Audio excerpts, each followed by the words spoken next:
爱丽丝梦游奇境，掉进兔子洞。在开篇掉进兔子洞中，爱丽丝跟随一只穿背心口袋、戴手表的白兔子。她的好奇心引领她进入了一个兔子洞，掉进了异想天开的仙境世界。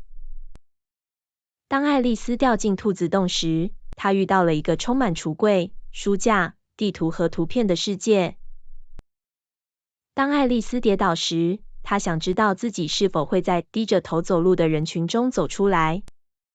她对反派和这个国家的名字很好奇。尽管爱丽丝很好奇，但她还是犹豫是否要问，因为担心显得无知。但她的好奇心驱使她在探索长而低矮的大厅时继续前进。